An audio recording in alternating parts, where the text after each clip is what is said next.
de Thiaroye 44 alors loolu tamit laataa muy yëkkati kàddu ñu gis le limogeage de Cheikh Omar Diagne professeur. C'était attendu. ñi ngi ko doon xaar. C'était attendu waxoon naa fi man du man maa naan Cheikh Omar Diagne dañ ko war a limoger. sama yoon nekku si. mais su waxee dara. ñuy intellectuel comme moom du observateur aussi. bu waxee dara ñu ànd si dañ si appuyer bu waxee dara ànduñu si tam dañ koy wax. d'accord te li mu mujjee wax si terrain Sénégalais yi en tout cas man da ànduma ci.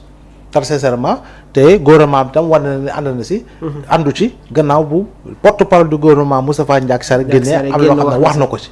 te jàpp naa ne boo bokkee si nguur bul jàpp ni la communication est horizontale da ngay juum. d'accord boo nekkee dans l'appareil d'État la communication elle est verticale. elle est verticale te au sommet se trouve le président de la République. loolu moom waruñu koy fàtte que président Bush quand il sonne le la daanaam donner une orientation ñëpp ci war a topp boo d'accordul sax doo ko wax sur la place publique da nga war xaar ba jàkkaarloo ak moom ba toog ak moom nga doo ko wax sa xalaat waaye nag doo toog ci biti di ŋaññ ak yu demee noonu surtout nag su fekkee ni commémoré nañu Thiaroye 44 rendre hommage aux tirailleurs si wàllu histoire lu ñu mën a wax waaw bari na mais Sénégal nekkul woon état tey jii nii boo demee partout dans le monde de ki ko dominé jël na doomu réew mi ay doomu réew mi di xeex ak doomu réew mi dans tous les pays du monde. amul feneen fay dem te amu fa amul je te dis bien amul. je donne juste un exemple. bi gën a récent France sous occupation allemande. il y avait des Français qui s'étaient ligués aux nazis et qui combattaient des Français. Oui. Est-ce que ça fait des Français des traites du tout. donc. compagnie bu ñu ko créé ki ko créé moo la mën moo la pour doole moo la diriger effectivement di nga xeex ak ay buur à l'image de ceux-là yoo xam ne ñoo nekkoon fii nekk buur nekk chef de canton doon jàpp esclave ay doomu Sénégal di leen jaay esclave. D'accord. donc je pense que limogeage bi dina apaiser lu bari et que tamit Cheikh Omar bés ni ki tey day xam ni suba buñ ko nommé waatee. am na beneen posture boo xam ne war na ko am parce que am na yenn kàddu yoo xam ne en réalité yëkkati ko. lu mu la yokkal la dara. xanaa wàññil la. parce que polémique yooyu jaru ko fi. polémique yooyu ngay suscité jaru ko fi mieux vaut sax nga dem tëju pendant des mois nga bind ko ci ouvrage nga donner des détails véritablement historiques anthropologiques. yaa ngi dégg pour véritablement joxe sa xalaat ba pare étayer ko. encore une fois étayé ko par des exemples précis avec des dates des éléments parce que loolu mooy histoire. Très bien. Alors dañuy continuer toujours ñu gis tamit suñu njiitum réew yëkkati ay kàddu ne dans un avenir proche dinañu amal des concertations sur notre système politique mu war tamit apporter plus de lisibilité transparence waaye tamit jëmale ko sur la rationalisation si wàllu boobu tamit. améliorer président Diomaye bu ko waxee rek mooy dinañ ko def. le système politique. waaw président Bassirou Diomaye. bu ko waxee rek mooy dinañ ko def de incha allah. donc moom dans son discours il y aura toujours la continuité. non du question parce que ñi fi jiitu wax nañ ko fi. Abdoulaye Wade la tàmbale. oui président Macky Sall ñëw na ci. wax nañu fi ay def nañu fi je crois bien que c'était la 12e ou la 13e législature. def nañu fi ay séminaires. autour de la rationalisation des partis politiques. bind nañ fi lu ne wax nañ fi lu ne def nañ fi réforme constitutionnelle en 2016. waxoon ci mbiru partis politiques yi ne modernisation des partis politiques lan la untu.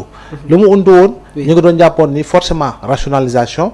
pour aller dans le sens véritablement de créer les conditions de financement des partis politiques. antuwul parce que bëgguñu ko parce que fii ñi nekkoon ci nguur. ils jouaient sur la quantité. sur la quantité. Oui, président Macky Sall da doon toog ne écoutez moi je suis soutenu par 105 formations politiques Abdoulaye da doon taxaw ne je suis soutenu par plus de 100 partis politiques par rapport ak seen coalition yooyu. mais tey Pastef nu mu opérer la rupture ci législative yi la. dañ doon wax ni coalition rek moo fi mën a gagner Pastef demul liste Pastef. oui du coalition Pastef la demee Pastef. amul 130 députés sur les 165. exactement pour wane ni kon bokk. rationalisation boo ko waxee rek il faut nga jàngat yooyu yëpp boo jàngatee yooyu yëpp di nga xam ne ñii ni daañu jëm ci rationalisation. dafa am lu jiitu. waaw dafa am la yëpp jàngat la c'est-à-dire que. dans la communication par moi c'est écouter pour entendre ce que l'on ne t'a pas dit te président Diomaye nag fii on a écouté pour entendre ce qu'il nous a dit on a écouté pour entendre ce qu'il nous a pas dit. wax ca dégg-dégg. voilà donc pour wax ni. lu jëm ci rationalisation moom. jàpp naa ne nag fii moom anarchie moo fi am. y a la loi de 81. modifiée en 90 89 qui dit explicitement que toute formation politique dafa war a def un dépôt de bilan kii si saa bu at bi di jeex da nga war a def un dépôt de bilan financier amul parti daanaka bu ko fi mës a respecté man 2017 laa defoon une grande enquête sur cette loi là. D'accord. boobu maa nekkoon rédacteur en chef du magazine d'information générale Nouvelle Hebdo. mais li ma jotoon ci xibaar daal jamono yooyu. Pastef moom bokkoon na si ñu doon respecté loi boobu. Pastef waaw bokkoon na si à l'époque te boo xaymaa. juróomi parti respecté wu ñu ko woon te on en était à plus de 300 partis politiques aujourd'hui on en est à plus de 400 partis politiques et il y a une dizaine de partis politiques yoo xam ne ñu ngi ministère de l'Intérieur di xaar di jot seen récépissé ça c'est de l'anarchie. La démocratie ne rime pas avec anarchie. D'accord. La démocratie am na nu ñu ko war a mën a calibrer. respecter les acquis démocratiques. Voilà wow. Mais parti yi tamit. bu ñu yegsee si loolu Mauritanie élection locale. parti bu dem te amoo 5% dañ lay dissoudre. waaw tas la. mënoon nañ ko def si élection yi. fii Sénégal dafa am parti yoo xam ne amuñu siège suñu doyen suñu maam Amadou Mahtar Mbow yàlla na ko yàlla yërëm. encore une fois xare ko àjjana. bu muy lancer les travaux de la commission nationale de réforme des institutions. lettre yi mu bindoon parti politique yëpp jox ko gendarme yi motards yi 90% dañoo ñëwaat ci moom. xam lu tax. parce que parti yi amuñu siège amuñu foo leen di jotee ci téléphone. ko waroon yóbbu. amuñu ko benn ñaar ñu bari musuñoo dem élection te seen parti ñi ngi seen récépissé depuis 20 ans depuis 15 ans musuñoo bokk ci benn élection benn loolu parti la ñett am ñoo xam ne seen salle. mooy seen permanence. seen réunion yi. moom papa mooy président du parti yaay mooy président du mouvement national des femmes doom bi mooy président des jeunesses du parti. D'accord. ñoom ñett ñooy toog jànk bi leen ataayal ñu def seen ñu génn communiqué ne la en réunion de secrétariat exécutif te ñoom ñett la. looloo fi am. looloo fi nekk. oui ñoom ñett la. léegi bu ñu nommee papa ji rek mais kër gi day gën a neex.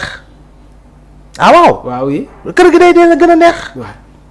loolu ku moo fi nekk c'est-à-dire que dañuy mbubboo parti bi ak récépissé bi. pour ñoom poste moo leen intéressé. ils ne sont intéressés que par les strapontins par les sinécures et par les prébendes loolu moo fi nekk ay parti mer ngembu léegi nag bu ñu demee ci loi yooyu ba waxtaanee ko jàpp naa ne nag war nañoo créer les conditions pour que chaque formation politique obligatoirement chaque parti politique obligatoirement doit tenir annuellement un congrès de renouvellement.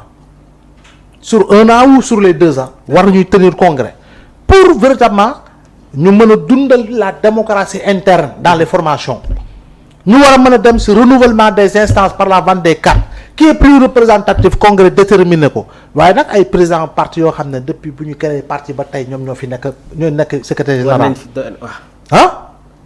ñoo xam ne depuis 30 ans depuis 35 ans depuis 20 ans ñoom kese ñoom daal budul ñoom du kenn war nañ ko xoolaat. mais yooyu c'est problématique. Exactement. Concernant la déclaration de patrimoine suñu njiitum réew jot na annoncé que dinañ ko généraliser à tous les agents de la fonction publique waaye tamit sans exception loolu la wax ainsi qu'à tous les postes électifs ou nominatifs impliquant une gestion budgétaire quelle qu'en soit l'importance professeur. Voilà.